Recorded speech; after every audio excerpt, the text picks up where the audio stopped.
The dressing room mirror reflected a stranger. Maya Rodriguez adjusted her pearl-white dance costume, her fingers trembling slightly as they traced the intricate sequin patterns. This wasn't just another recital. Tonight was her gateway. The prestigious Oakwood Performing Arts Scholarship hinged on her performance. Her reflection showed more than the carefully arranged costume. Bruises from yesterday's encounter with her father were barely concealed by stage makeup. Robert Rodriguez had never been supportive, but this time was different. The rage in his eyes had been something else entirely. "You think you're going to be a dancer?" His words from the previous night echoed in her mind, dripping with a toxic mixture of contempt and broken dreams. "You'll never be better than me." Maya knew her father's history. Once, he had dreamed of becoming a professional dancer. A promising talent in his youth, cut short by his own father's brutal discouragement. Now, he was a bitter man, drowning his crushed aspirations in cheap whiskey and anger. Backstage, the ambient noise of shuffling dancers and last-minute preparations felt distant. Maya's mind drifted to the moment just hours earlier when her father had confronted her. The kitchen, with its worn linoleum and flickering fluorescent light, had become a battlefield. "You're not going anywhere," he had slurred, reeking of alcohol. When she tried to move past him, he'd grabbed her leg, twisting it with a force that sent shockwaves of pain through her body. The calculated nature of his attack was clear. He wanted to destroy her chances. Her dance instructor, Ms. Ramirez, had no idea. Nobody knew the full extent of what happened behind closed doors. Maya had learned long ago to hide the bruises, to smile through the pain, to continue dancing. The stage manager's voice cut through her thoughts. "5 minutes, Maya Rodriguez." She took a deep breath, willing her trembling legs to steady. Each step was a battle, not just against the physical pain, but against the psychological warfare her father had waged her entire life. This performance was more than a scholarship opportunity. It was her declaration of survival. As she waited in the wings, Maya understood something profound. Her father's attempt to break her was about more than this single moment. It was about generations of crushed dreams, of toxic masculinity passed down like a poisoned inheritance. The curtain would rise soon, and Maya would dance, not just with her body, but with every ounce of her wounded, resilient spirit. The weeks following the recital were a blur of medical appointments and painful revelations. Maya's knee injury, carefully diagnosed by sports medicine specialists, confirmed what she already knew. Her father's attack was deliberate and devastating. Hidden in her mother's old cedar chest, Maya discovered a trove of forgotten memories. Yellowed photographs told a story of generational pain. Her grandfather, a stern-faced man with calloused hands, stood in the background of a photo featuring a young Robert, a teenager wearing a dance costume, eyes bright with possibility. Her Aunt Elena, the family historian, finally broke her silence during a hushed phone call. "Your grandfather was a monster," she whispered. "He caught your father practicing ballet in the garage. Instead of supporting him, he destroyed every piece of dance equipment your father owned, broke his spirit completely." The pieces began to fall into place. Robert's alcoholism, his constant belittling, his deep-seated anger, all stemmed from a dream violently crushed decades ago. Maya realized her father wasn't just an abuser, he was a wounded soul perpetuating a cycle of trauma. She began collecting evidence meticulously: medical records detailing her injuries, documented instances of emotional manipulation, texts and voicemails that revealed a pattern of psychological abuse. Each piece of documentation was a step toward understanding the complex landscape of her family's dysfunction. Therapy sessions with Dr. Marianne Chen helped Maya unpack the layers of her experience. "Intergenerational trauma," Dr. Chen explained, "is like a silent inheritance. Your grandfather's rejection wounded your father so deeply that he's now replicating that same destructive pattern with you." Maya discovered old letters, drafts her father had never sent, revealing his own abandoned dreams. Passionate descriptions of dance performances he'd once imagined, now crumpled and hidden away. She found choreography notes, sketches of movement sequences, evidence of a talent that had been violently suppressed. The more she uncovered, the more she understood that her father's actions weren't just about her. They were about his own unhealed wounds, his stolen opportunities, his internalized failure. Each piece of evidence painted a more complex picture of a man broken by generational expectations and crushed dreams. Her mother, usually silent, began to share fragments of their family history. Whispered stories of how Robert's father had mockingly called dance unmanly, how he'd beaten Robert for expressing any artistic sensitivity. The toxic masculinity that had poisoned their family ran deep, a generational wound passed from father to son. Maya realized her path forward wasn't about simple revenge. It was about breaking a cycle of pain, about understanding the deep psychological wounds that had been inflicted across generations. Her response would need to be strategic, compassionate, and transformative. The documentation became her weapon, not for destruction, but for understanding, not for revenge, but for healing. The rehabilitation center became Maya's sanctuary of transformation. Each physical therapy session was more than recovery, it was reconstruction. Her physical therapist, Marcus Rodriguez, no relation, approached her healing with military-like precision. "We're not just rebuilding your leg," Marcus would say. "We're rebuilding your entire strategy." Maya's approach was methodical. She documented everything: medical records, witness statements, psychological evaluations. Her injury wasn't just physical, it was a calculated attack designed to destroy her dreams. Each document became a piece of armor, a weapon of truth. She reached out to her high school dance instructor, Ms. Ramirez, who became an unexpected ally. "Your father's actions are more than personal abuse," Ms. Ramirez explained during one of their strategy sessions. "They're a form of systemic violence against your artistic potential." Legal consultations revealed multiple avenues. While criminal charges seemed challenging, civil litigation emerged as a potential path. Maya began collecting expert testimonies, dance professionals who could articulate the devastating impact of her father's actions on her career trajectory. Simultaneously, she pursued alternative dance opportunities: online masterclasses, virtual workshops, adaptive dance programs. Maya refused to let her injury define her limitations. She studied choreographers who had overcome significant physical challenges, drawing inspiration from their resilience. Her support network expanded strategically. A trauma counselor helped her process the psychological impact. A sports psychologist worked on rebuilding her confidence. A legal advisor mapped out potential strategies for holding her father accountable. Maya's physical rehabilitation became a metaphor for her broader transformation. Each strengthened muscle, each improved range of motion, represented her growing personal power.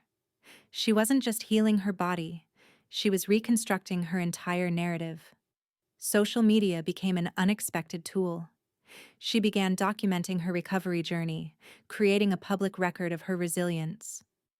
Her posts about intergenerational trauma and artistic survival began gaining traction, transforming her personal struggle into a broader conversation about family dynamics and artistic expression.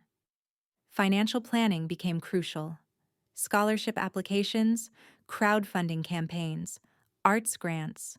Maya explored every potential avenue to support her dance career. She refused to let her father's actions derail her financial stability. Her mother, sensing the change, began providing critical family history. Old photographs, hidden letters, fragments of memories.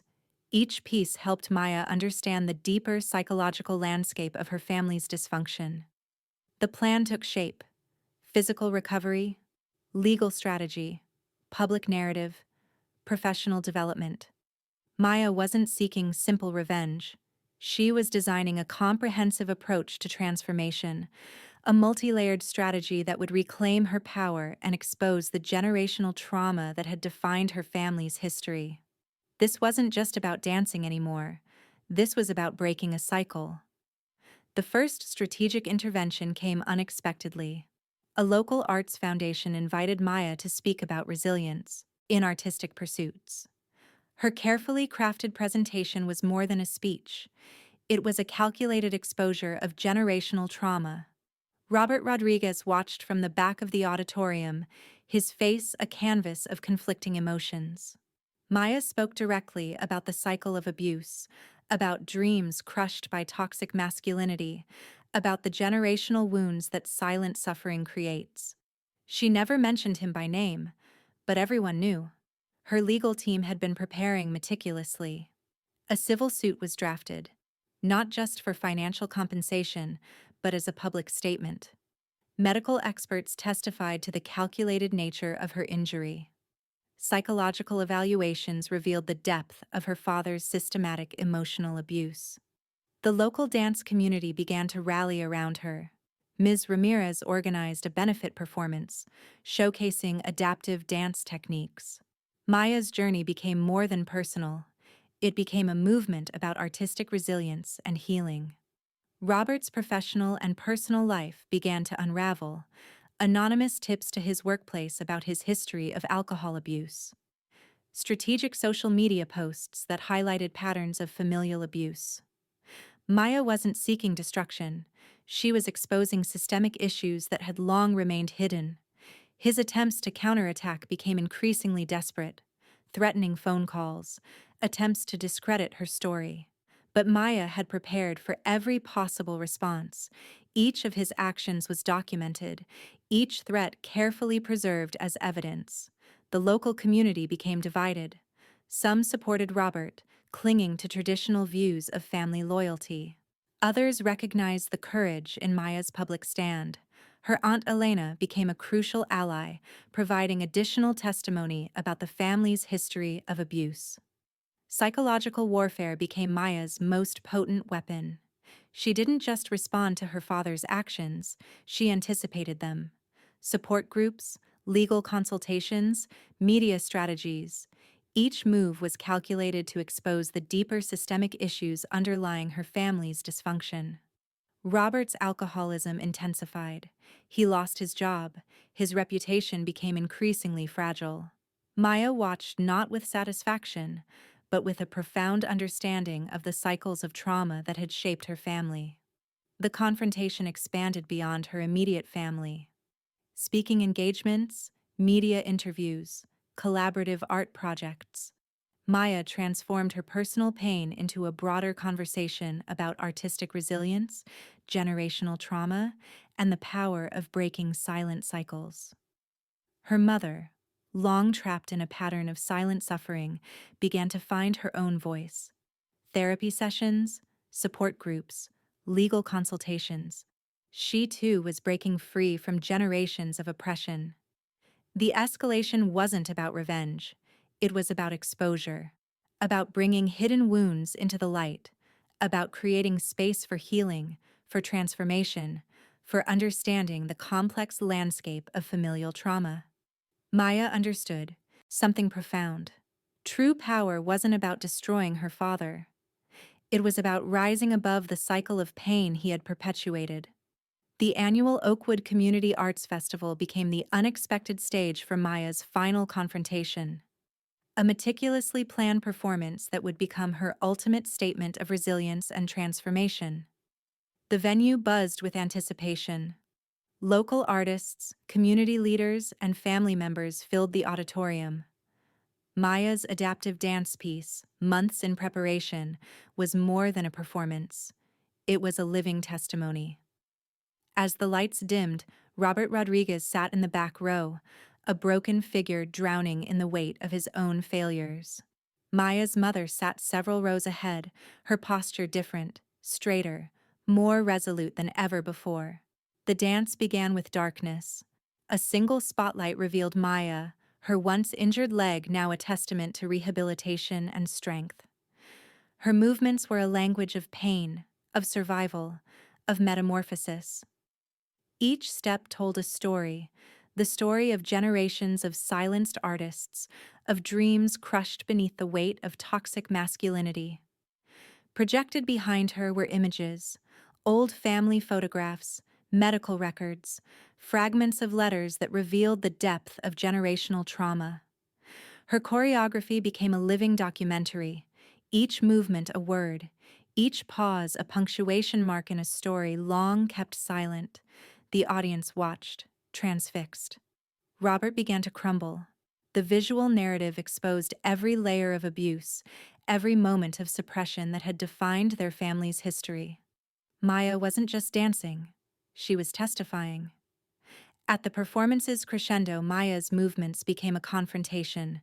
She danced with her father's abandoned dreams, with her grandfather's brutal suppression, with her own moment of betrayal. The music, a haunting combination of classical and contemporary sounds, seemed to pulse with generational pain. Unexpected allies emerged. Her Aunt Elena stood midway through the performance, adding her own testimony through a pre-recorded video projection. Her mother, in a moment of profound courage, walked to the stage's edge, bearing witness. Robert's breakdown was public and complete. Years of suppressed guilt, of alcoholism, of unresolved trauma erupted. He stood shouting, crying, a man completely undone by the weight of his own actions. Legal documents fluttered from the projection screens, medical evaluations, psychological assessments, a comprehensive documentation of years of systematic abuse. Maya's performance was more than art. It was a trial, a public reckoning. The dance became a metaphorical trial, each movement a piece of evidence, each pause a moment of judgment. Maya transformed from victim to narrator, from survivor to revolutionary. As the performance reached its final moments, Maya's movement spoke of hope, of breaking cycles, of transformation beyond revenge. She wasn't destroying her father. She was liberating herself and her family from generations of unspoken pain. The standing ovation was immediate and overwhelming, not just for her dance, but for her courage, for her ability to transform personal trauma into a universal story of resilience. Robert collapsed, not dramatically, but quietly, a man finally confronted by the full weight of his actions. Maya didn't look at him. She didn't need to. Her performance had said everything that needed to be said. The stage lights faded, but something had irrevocably changed. My dad kicked my legs out from under me before my dance recital. Now they match your life, he laughed, Heart 6. Resolution and aftermath. The months following the performance were a landscape of profound transformation. Maya's life became a testament to healing, not destruction. Robert entered rehabilitation, not through legal mandate, but through a personal reckoning. The public exposure had broken something within him, not his spirit, but the generations of unspoken pain that had defined his existence. Therapy became his path to understanding, to redemption. Maya's dance career blossomed in unexpected ways. The adaptive dance company she founded became a beacon for artists who had experienced trauma. Her performances were more than art. They were conversations about resilience, about breaking cycles of generational pain. Her mother, Elena, and Maya worked together to create support networks for families experiencing intergenerational trauma. What began as a personal journey became a community movement. Workshops, support groups, artistic programs, they created spaces for healing. The legal proceedings concluded with a nuanced resolution. It wasn't about punishment, but about accountability. Compensation was redirected into a foundation supporting young artists from challenging backgrounds. Maya understood that true justice wasn't about revenge, but about creating opportunities. Her relationship with her father transformed, not into a traditional father-daughter bond, but into something more honest. Regular therapy sessions, carefully managed interactions, a mutual understanding of the harm that had been done, and the healing that was possible. The dance world recognized her not as a victim, but as an innovator. Scholarships, performance opportunities, speaking engagements. Maya became a voice for artists who refused to be defined by their trauma. Her adaptive dance technique revolutionized how performance art approached physical and emotional resilience. Her knee, once a source of pain, became her greatest strength. Specialized surgeries, innovative rehabilitation techniques, and her own unwavering determination transformed her physical limitation into a unique artistic expression. Robert's journey was equally transformative. Sobriety became more than abstinence, it became a path to understanding. He began working with youth programs, sharing his story as a cautionary tale about the destructive nature of suppressed dreams and generational trauma. Maya's artistic collective became a sanctuary for performers who had experienced similar challenges. They created performances that were more than entertainment. They were healing rituals, public testimonies of survival and transformation. The community that had once been divided now celebrated her story. Schools began incorporating discussions about generational trauma, artistic expression, and personal resilience into their curricula. Maya's performance became more than a personal narrative. It became a catalyst for broader social understanding. Her relationship with her mother deepened. Together, they wrote a book about breaking cycles of familial trauma, about finding voice, about the complex journey of healing. It became a bestseller, touching lives far beyond their immediate community. Years later, Maya would look back on that moment when her father kicked her legs out from under her. It was no longer a moment of destruction, but a moment of transformation. She had not just survived, she had transcended. The scars remained, but they were no longer wounds. They were a map of her journey, a testament to the power of resilience, of art, of human capacity for healing.